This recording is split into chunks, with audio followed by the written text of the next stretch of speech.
everybody, and welcome back, or welcome if you've not heard from us before. Welcome. I am Dr. Cody Lumpkin, and this is the beginning of a new podcast that we are going to be having through HerdCon Movie Chats. And the focus, kind of a limited series, if you will. We'll see how far it goes. But talking about film, but specifically about box office bombs and flops, or as my co-host here, excellent title, Giant Bombs: Exploring Cinema Through Famous Box Office Flops.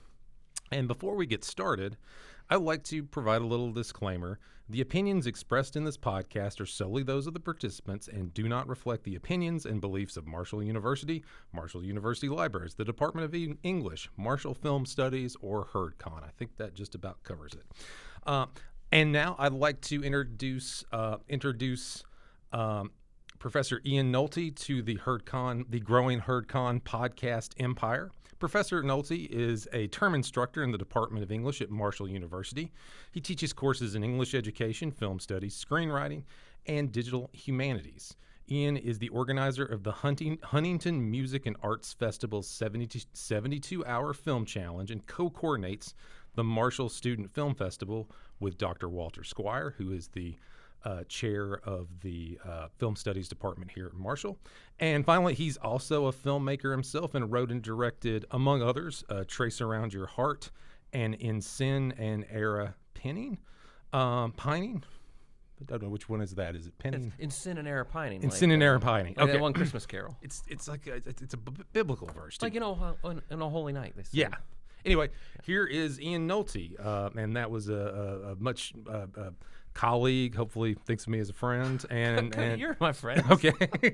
I know I'm a weird person to be friends with, but you, Cody, are my friend. Okay, good. And sometimes I do have to articulate that to people. All right, where good. I feel like you a lot. There are many people in my life who are like, Ian is my friend. Yeah. And I'm like, yeah. I think so. Yeah. I just think I don't do it the way normal people do. That's fine. That's fine. Well, one thing we certainly like, whatever we get the chance, we usually talk about movies. So why don't we talk about movies as part of a podcast? And I remember this topic of talking about film flops and giant bombs, and something that you kind of mentioned as a potential future course to teach. And also, when I realized that, I remember we've probably talked about it several times at different points. Like your interest in that, like it's a recurring thing. You and I together, one thing we have to do is we frequently have to come up with course themes related to various films we're going to teach in our coursework. And one that has always been on the back of my mind is doing one on giant flops. I feel like there's this very natural tendency I have, like, when we design like a film studies course, that you want to teach like really great successful movies as a way to like look at like these are the most powerful and influential films of all time as one of the themes of one of my courses.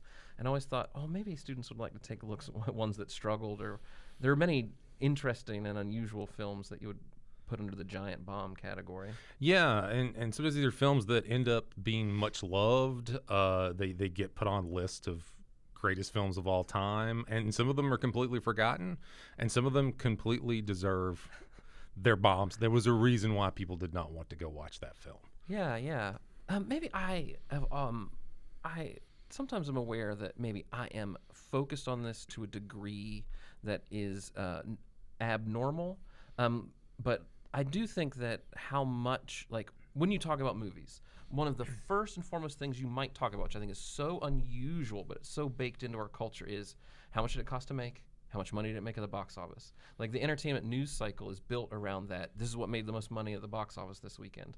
And, like, I think it's so strange that that's one of the, films are just a type of story, but it's one of the only types of stories where we just mainly talk about two numbers. Like, you have to, like, in your mind, you're constantly doing subtraction. How much did it make this weekend? How much did it cost to make? What does that mean to me? Yeah. What is its second week drop from its first week? And it's like a big deal if the film doesn't drop that much, or it like actually stays basically the same or makes a little bit more money for whatever reason. Those are very rare. But it is a complete obsession with these things. I remember growing up, the nightly news, like Monday night at the nightly news, say this film was #1 at the box office, or Entertainment Tonight would give you that. So it was something that had been a very obsessive thing. Yeah. It was do we care, what who sells the most breaks in any given year? I mean, unless you're a stockholder who wants to make a profit. Yeah. Why? I'm not. Why am I so interested? I'm not invested in these movies. Like, I will watch one or I will not. Why do I hear so much information about the business of them? But it's just part of how we talk about them. And comparatively, Hollywood films, the box office is relatively small compared to the larger part of, I think they maybe make like 10 billion. This pre-COVID, they were making up to 11, 12 billion dollars in a year at the box office in America. But that's not that much money compared to other, toy industries, computer games. Oh, yeah, like yeah, definitely, yeah.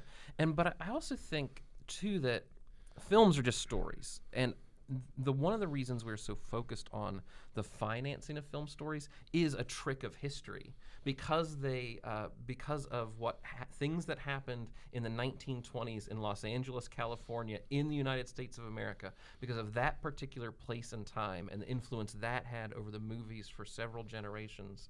That idea of, like, we all talk about it like we're executives, is just part of, like, has become connected forever to film stories, when there's really no reason or purpose to it. Yeah.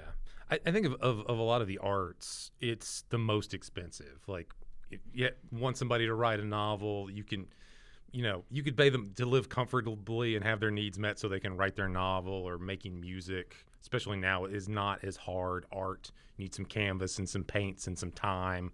Whereas movies, you have to have all these people in at a certain time, and you have to rent this space out, and the sun's going down. So there's all of these permutations that bloat the cost of films. Yeah, and the cost of the movie, when you sit down to watch a movie, you have a subconscious understanding of the cost of it in your mind, and you feel it is more special or valuable if you perceive it as costing more. I think it was, I read Robin Wood, who's like a critic, said that you have this subconscious feeling that, like, oh, they spent $250 million on me. Yeah. Like, it gives this sense of power when you sit in the cinema and you're like, oh, it's such a lavish and expensive thing with a cast of thousands, and it was for me in the dark. Yes, yeah. And I sometimes I've seen scenes that are totally, that are like, they spent way too much money on it, and I feel cheated. This is a side note. I've got a half brother in Georgia. He was an extra for a film that at the time was called Mina, but was American made. It had Tom Cruise in it and was directed by Doug Liman. He's just an extra. Got some guy going back and forth putting up bricks for a whole day while Tom Cruise is doing his Tom Cruise thing. So they shot in a town where my dad grew up, Ball Ground, Georgia, I think for 2 or 3 weeks.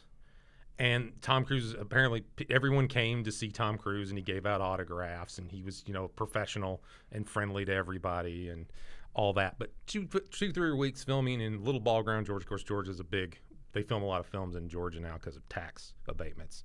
And that 2 weeks never showed up in the film.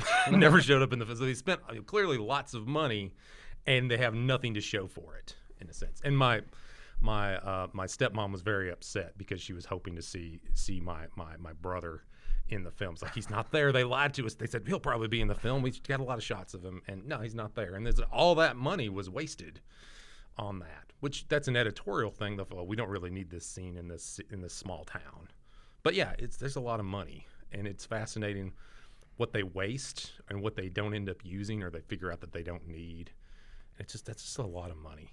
Yeah. It seems so heartbreaking to take all that money and just delete it. Yeah, but I guess it employs people. It gives people jobs.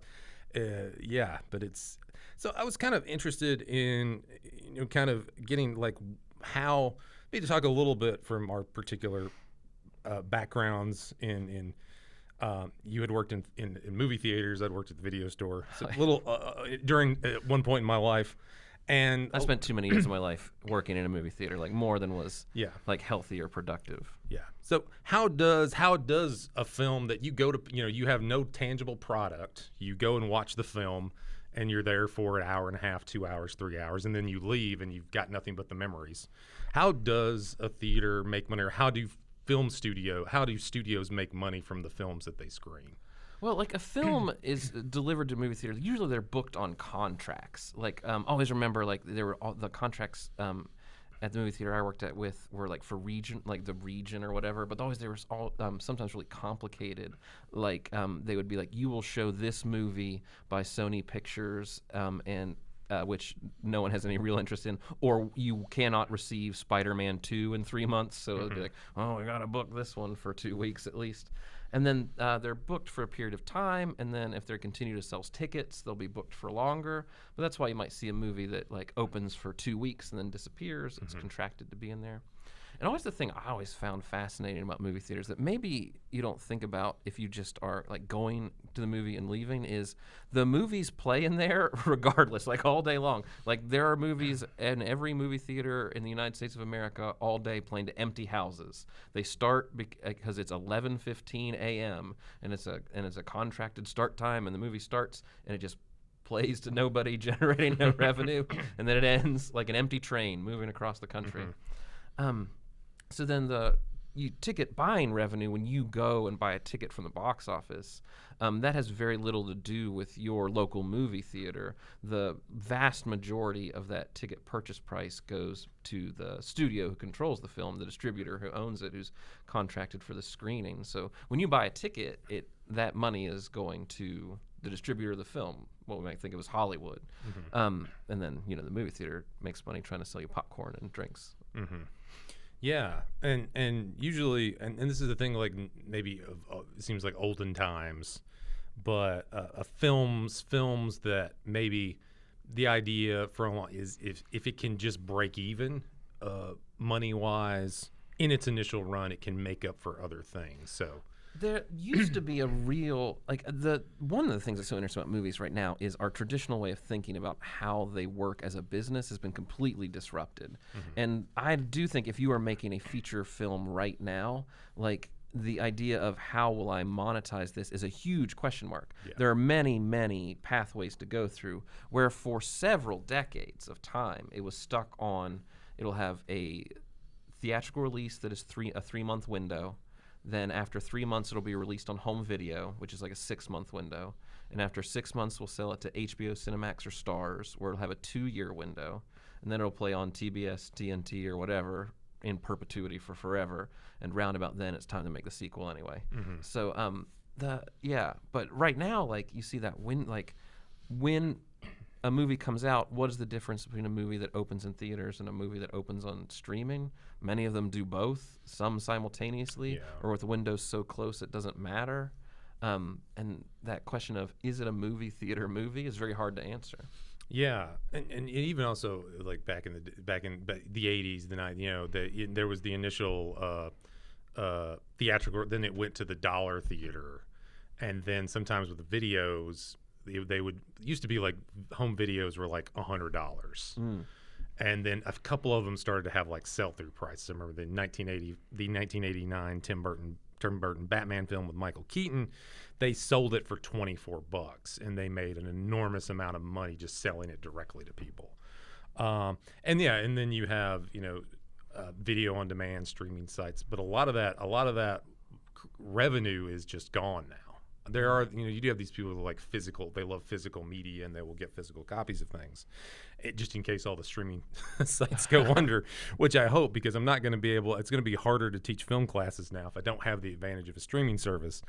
But yeah, it seems like it's increasingly hard for anyone. You either have to make $1 billion or make so much more beyond what the budget of the film is. Yeah. It seems like to have a movie theater movie, you have to spend $200 million with a goal of making $2 billion. And if that's not what you're making, then you shouldn't be making it. It seems like in the business landscape, it's very complicated to make a movie with like a $10 million budget where the goal is to make $50 million.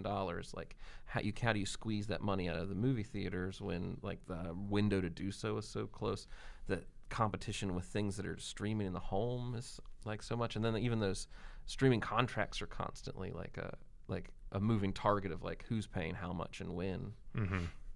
Yeah, and I was thinking also, and you provided us a nice handy set of. I was just thinking about, because now we have, this year we have more theater screens than we ever have had, and yet we have fewer movies than we ever have had.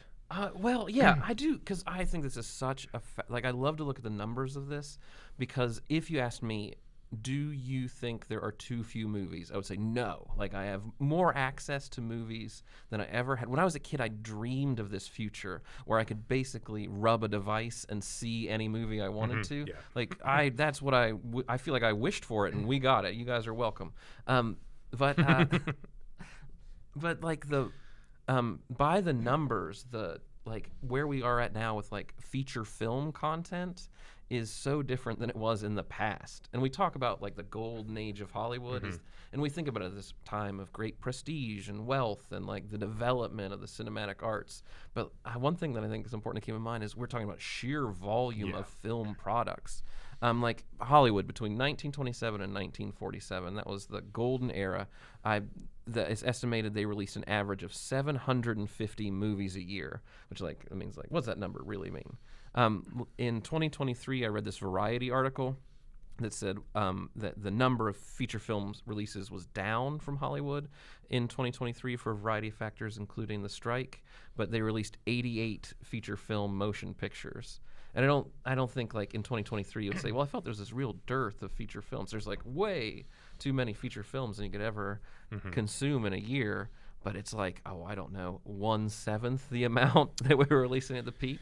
Yeah, I think I remember is a stat that in that kind of 30s and 40s, the average American went to the theater like something like 2.5 times a week.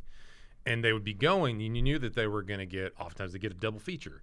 They get newsreels, they get shorts, they get cartoons, it would be a full, 3.5 hour evening, and you'd see these you really got like a lot of stuff for your money in that. And now it's like the spectacles have become more, I think it was 2015, 16, usually the times people went to the theater was around 5 times a year. Yeah.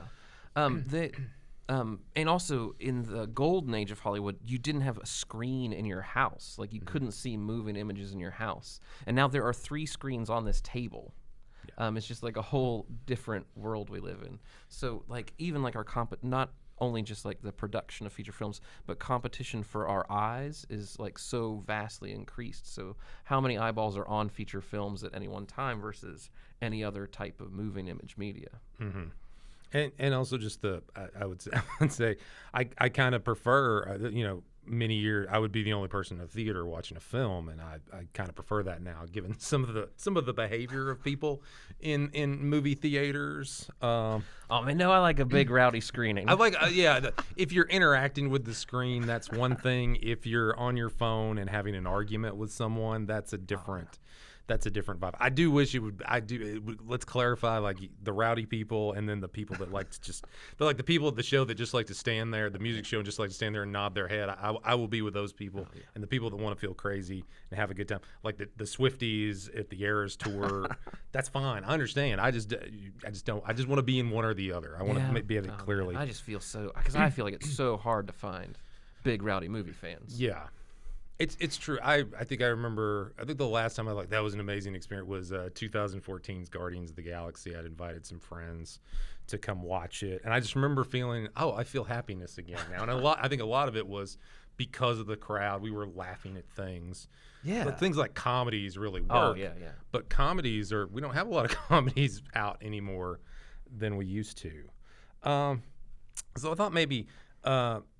We talk about, just touch on some of the bombs that we actually loved, and then maybe we'll talk a little bit about a notable bomb that some people consider the greatest film of all time. But we'll get to that. So I was kind of thinking about, you as a viewer, what are films that you enjoyed that didn't make any money, lost money? Oh, I do think there is this, like, it's not black and white. Like sometimes you like might pan something as a bomb or a flop as meaning it's like an unsuccessful movie.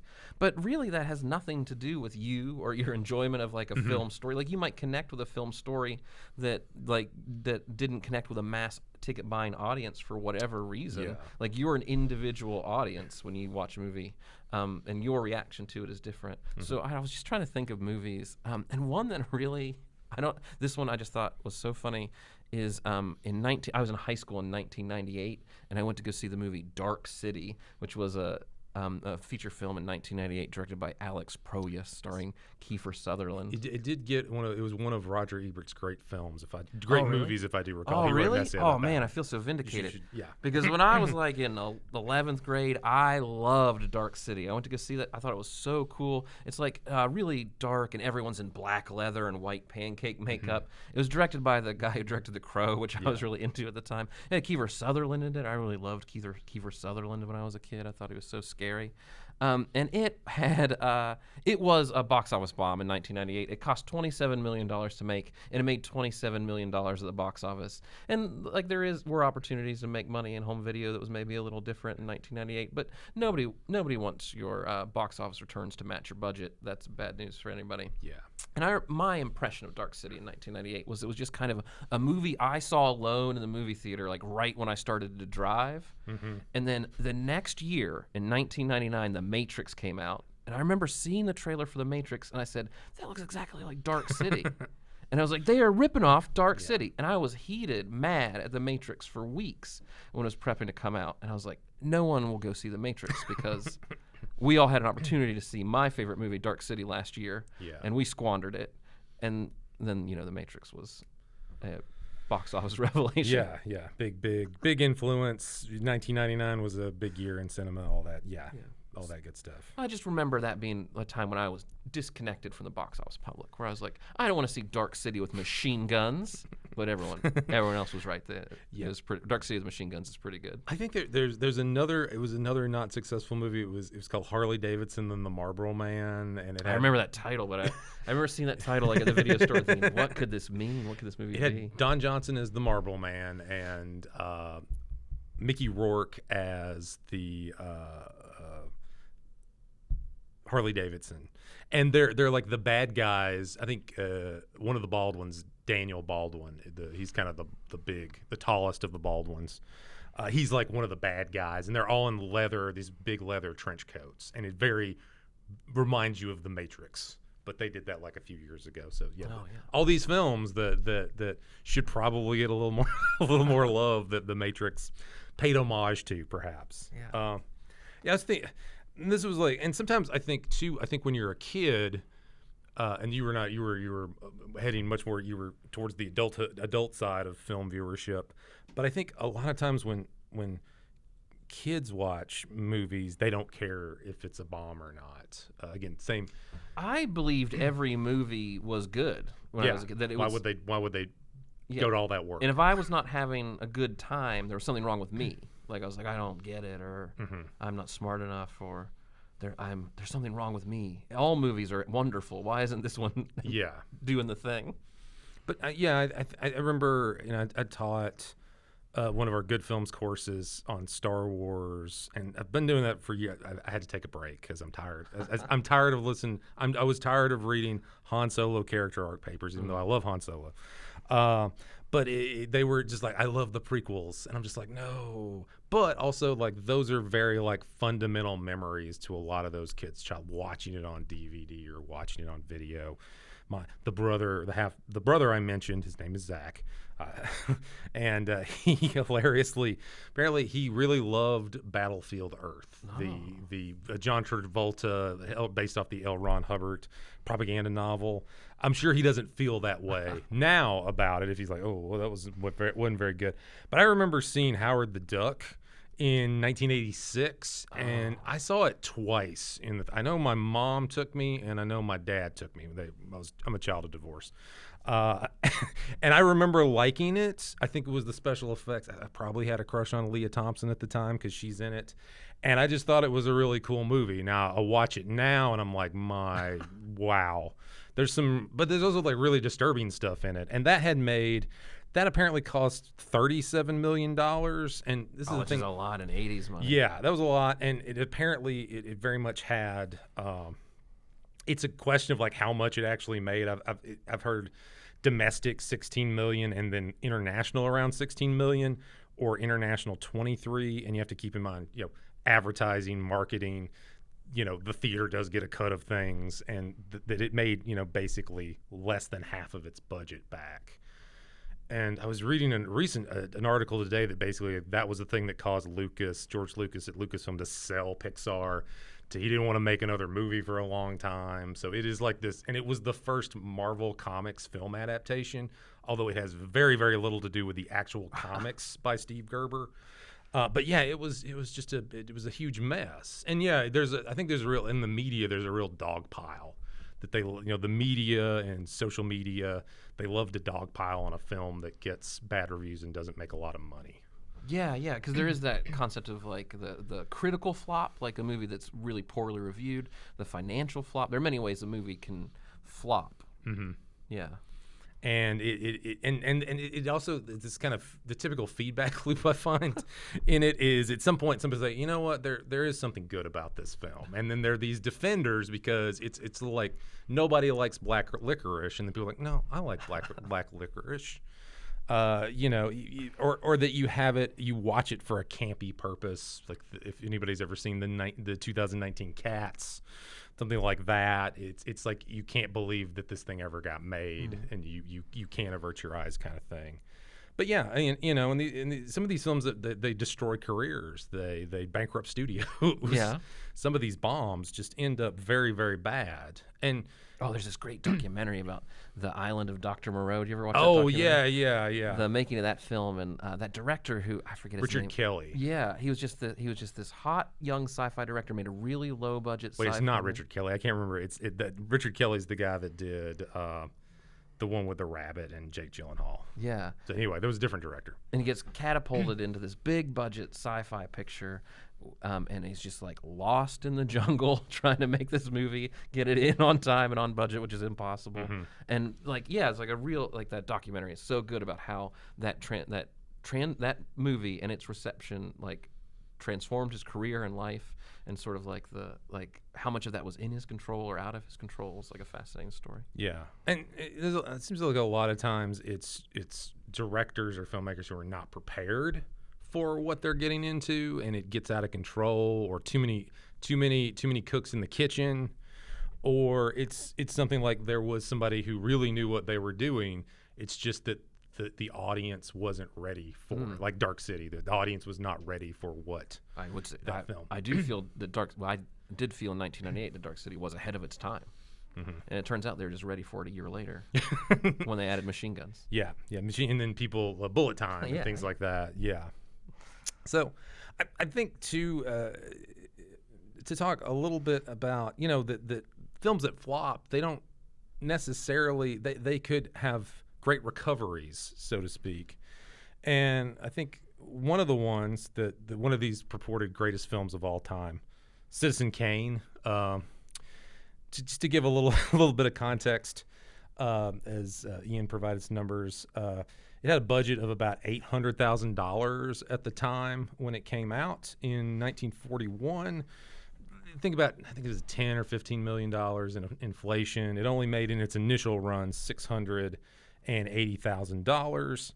It was a film that RKO gave actor, director, writer, magician, plus radio actor Orson Welles pretty much carte blanche to do whatever he wanted to.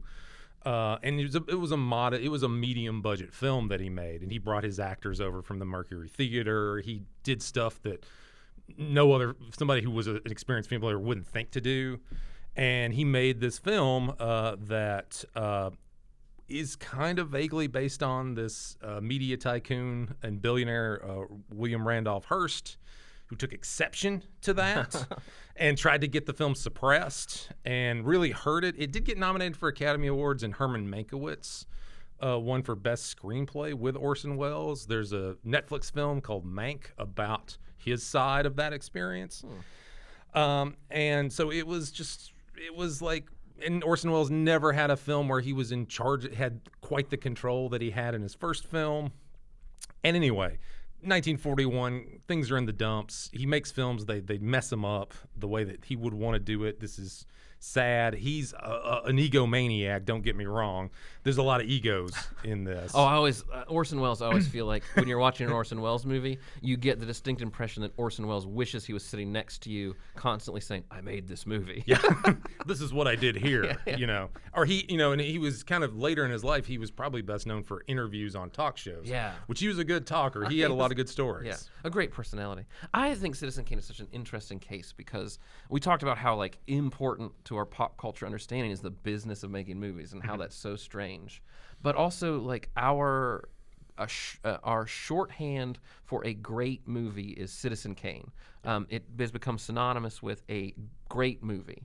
How and why that is a very interesting and complicated discussion. But if you asked anyone to say, "Oh, what's a great movie?" like the first front of mind is like Citizen Kane. Yeah. But it is also a substantial box office bomb. And it was not a financially successful motion picture by any stretch of the imagination. And like how that happened, why that is, and how it grew into popularity is a great, I think, story about like film and how film stories work and their connections to technology, because the reason that Citizen Kane is regarded as a classic is not because of what happened at the box office in 1941, is what happened a decade later with television, when it became one of the first films to find a big audience on TV, and audiences were like rediscovering it years after its release. Yeah, and it was one of the British Film Institute, the Sight and Sound Journal. They started a critics poll. They have a critics poll and a director's poll, but the critics poll of just greatest films of all time, and they've done it every 10 years since 1952. Just to give you a little bit of perspective, 1952, Citizen Kane had bumped all the way up to number 11 all time. Bicycle Thieves was number 1, and there's one that's number 7 called Louisiana Story, which was a documentary commissioned by an oil company.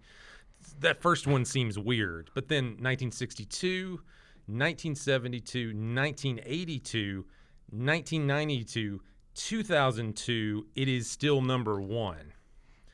And by that point, it's 46 votes for it. And these are of like invited scholars and critics and things like that. And then Vertigo's number 2, 2012. Citizen Kane is considered no longer the greatest film of all time through Sight and Sound, and Vertigo is number 1. And then 2022, it falls down to number 3 after Gene Dillman by Chantal Ackerman and Vertigo, but it's still number 3. The American Film Institute had it at its number 1 best American movie in 1998, and then 2008. So it is. It's been quote unquote the greatest movie of all time for the longest amount of time, for sure. Yeah. Like I think this is really fascinating too, because that's why we talk about it as the greatest film of all time. It is not an inherent quality of the film, and it is not specifically any one person's reaction to it. It is those publications in Sight and Sound magazine for those decades that ranked it number 1. That's the reason you might ask me, did you like the movie? And I would say, well, it's no Citizen Kane, but it was pretty funny. Like, that's it. It's just because of those publications for those decades. And I get now, looking at, like, video essays and that kind of, like, saying Citizen Kane is your personal favorite movie is, like, the most basic, the lingo of today, the most basic move you can make, like saying that and Godfather Part 1 are your favorite movies. It's like, those are like the obvious things to pick to say. Are they really your favorite movies? But it's influence. It's one of those films. Just as a film teacher, there are plenty of scenes that you can show students and say, "Look at this excellent use of film technique." And this was 1941. Citizen Kane is a movie that it very much is hammering you over the head with the idea that it's a movie. Like everything it does is unsubtle. Everything it does is big and exciting, and it's very visually adventurous. But yeah. Always imagine Orson Welles just whispering behind you in the movie theater. And watch Howie Dolly here. It cost $50,000 to build this set. Yeah. I think there's other little side notes about history. Welles died in 1985. His For some Transformers fans, his last credited performance is the voice of Omicron That in is Transformers the movie. a fantastic, and I think that tells the entire story of movies. What is Orson Welles' first role? Charles Foster Kane. What is his final role? Omicron. Like that is that. Like if you want to say what are Hollywood movies, like that is. Yeah. It tells you everything that had happened from 1941 to 1985. I remember somebody who was a big fan, like an adult who was a big fan of that, and he kind of felt like Transformers the movie. There's like, if you haven't seen Transformers the movie, they kill a lot of the original Transformers off, and they introduce a bunch of new ones. So you think capitalist motive, but he was kind of basically saying, by the time kids were watching Transformers, they'd gotten older, and so it was the transition from childhood to adolescent entertainment. It's like we can take a bunch of people getting, a bunch of Transformers getting. Oh, the killed. Transformers movie is dark. Yes, it is very, it's very dark, and with a wonderful '80s soundtrack. But also, I think and I think something that, like, at least when I remembered growing up, I was somebody who liked to go to the movies, watched at the movies with Gene Siskel and Roger Ebert a lot. And was around 1989, Ted Turner and the Turner Entertainment Company, they had been in the 80s colorizing films. And they were going to try to colorize Citizen Kane, which, if you watch the film, it is designed to be in black and white. The meaning is lost if you put it in color. And he was doing all sorts of films, I think. That was a huge controversy at that time. Is in order to draw a cable audience, he was adding color to these old black and white movies. And the argument is, well, no, they aren't supposed to be. Yeah. Yeah. And for a number of decades, when color became more prominent, the Academy Awards gave cinematography awards for black and white cinematography and color cinematography. Up till, I think the last one to win was Who's Afraid of Virginia Woolf was the last film in black and whites to get an Oscar for the black and white cinematography. Yeah, color and black and white coexisted. It was not like one day there was one and then the other. They coexisted for a long time, including up until today. You'll still see people with very rarely a black and white release. Yeah. Or they've even had films now where they'll like the alternate versions where they put it in black and white. So I think the Godzilla, the recent one quite liked Godzilla -1. It's like Godzilla -1 minus color. The one of, not to sound like a broy guy, but the Snyder cut of Justice, I believe, has a black and white version you can watch of it. Because most films that are in black and white now, they're filmed in color and then they're just desaturated to black and white. Like the inverse Turner, the black and white marketing gimmick. Yeah. So, some of these films that we will be talking about had awful reputations. Again, bankrupted studios, destroyed careers, as I've repeatedly said. But they do have a very interesting, sometimes they end up being classics. They end up being cult classics. There are defenders for them. I guess there's also every movie everywhere someone's written a 5-star review on Amazon, I suppose. So, even though these films end up historically were bombs, that doesn't mean they don't have value in them. So I don't know what other and I hope that gives an introduction of what we'll be kind of doing periodically on future episodes. We'll talk about specific films, but do you have any thoughts or concluding thoughts as we head off in this project? Yeah, I do. I do think it's so interesting to talk about movies from the position of finances, like how much money did a movie make? And I think it's a very interesting question to ask because it is a weird question we ask all the time, and it seems like it's neither here nor there, but it is a very important part of how we consume movies as media. Mm-hmm. And yeah, I mean, again, it's a capitalist country, and so we place value on how much something costs and how and the money equals quality. Or that's at least that's something. If it's going to be if it's going to be $200 million, it better be really good. And even if you think that it doesn't, even if you think it doesn't matter to me how much a movie cost, it matters how good it is. Or it doesn't matter to me what the box office was. It's just what is the quality of the film when I watch it. It does matter to you, even like in ways you can't perceive or even make note of unless you pay careful attention to all of your reactions when you read and consume advertising. I think I remember the James Bond film "You Only Live Twice." There is a volcano with a monorail in that Spectre secret base, and that set cost as much as the first movie, Dr. No. Oh. And they really wanted to hype that. And the production designer of the time, I cannot remember his name, as a classic legendary production designer, and he was like, "Could you please not tell people that, because I need to keep I need to keep working." And they think your set cost the price of a regular movie. Oh yeah. I need to Those motivations working at cross purposes. Like, Yeah. we spent so much money on our set, and I really soaked you for that set, but I'd like other people not to know that. Yeah. Yeah. But yeah, it's a lot of stuff like how much special effects cost and things like that. It is a fascinating.